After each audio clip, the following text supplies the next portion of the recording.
دوستو جب نماز پڑھتے ہوئے انسان کے سر پر اسکیننگ مشین لگا کر اسکین کیا گیا تو ایسا کیا چمتکار ریکارڈ ہوا جسے دیکھ کر سائنسدانوں کے بھی ہوش اڑ گئے۔ نبی پاک صلی اللہ علیہ وسلم کے فرمان پر کی جانے والی ایک نئی ریسرچ جو یونیورسٹی آف ملیشیا کے بائیو میڈیکل انجینئر ڈپارٹمنٹ کے ایک ٹیم نے سائنٹسٹ ہیزم نفیش کی لیڈرشپ میں کچھ نمازیوں کے سر پر EEG مانیٹر لگائے تاکہ یہ دیکھا جا سکے کہ نماز کے دوران دماغ میں کیا بدلاؤ آتے ہیں۔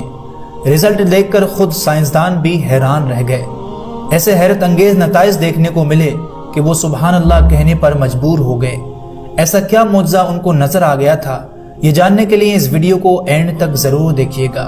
دوستو یہ ریسرچ ملیشیا کی ایک یونیورسٹی کی ایک ٹیم نے سائنسدانوں کی قیادت میں ایک ریسرچ کی جس میں نماز میں مصروف افراد کے دماغ کے حصوں کو نماز کے مختلف مراحل کے درمیان یعنی رکوع، سجود اور قیام میں دماغ کے اندر موجود اندرونی سگنلز کا مطالعہ کیا گیا اور تحقیق کے نتائج سے معلوم ہوا کہ نماز کے دوران بالخصوص سجدے کے ٹائم دماغ میں الفا ویو ایکٹیویٹی میں نمایاں اضافہ ہو گیا اور خاص طور پر سجدے کے وقت یہ سگنلز اپنے عروج پر تھے۔ الفا ویو یہ وہی سگنلز ہوتے ہیں جو انسانی دماغ میں سکون، اطمینان اور خوشی کے جذبات پیدا کرتے ہیں۔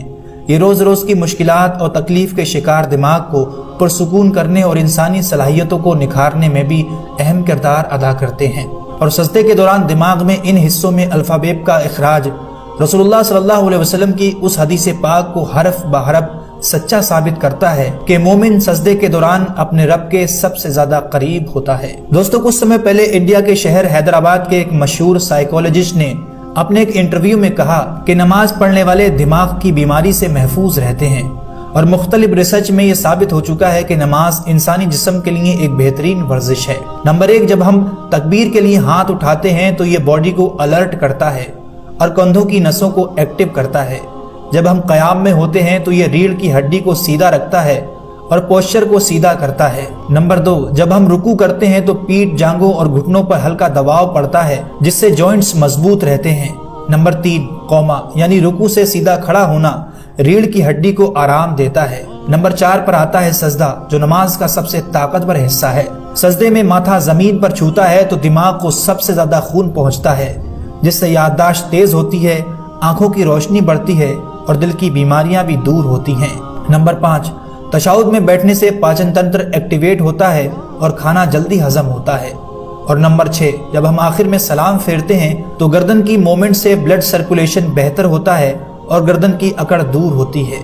دوستو یہ وہ مقدس عبادت ہے جس کے پڑھنے سے چہرے پر نور آتا ہے، جس کے پڑھنے سے دل کو سکون ملتا ہے۔ اسلام کے ارکان میں سے ایک قرآن مجید میں جس بات پر سب سے زیادہ زور دیا گیا وہ نماز ہے، جسے ہر مسلمان مرد اور عورت پر فرض کر دیا گیا، اور یہی وجہ ہے کہ نبی اکرم صلی اللہ علیہ وسلم نے اپنی امت کو بار بار نماز پڑھنے کے متعلق ارشاد فرماتے رہے۔ ایک جگہ آپ صلی اللہ علیہ وسلم نے فرمایا کہ مشرک اور مومن کے درمیان بنیادی فرق محض نماز ہے۔ ایک اور جگہ آپ صلی اللہ علیہ وسلم نے کہا کہ جب مومن سجدے میں ہوتا ہے تو اپنے رب کے زیادہ قریب ہوتا ہے، اور اسی فرمان پر جب ویگیانکوں نے ریسرچ کی تو جو نتائج سامنے آئے وہ آپ نے اس ویڈیو میں دیکھے۔ آخر میں دعا ہے کہ اللہ ہم سب کو سچا پکا نمازی بنائے۔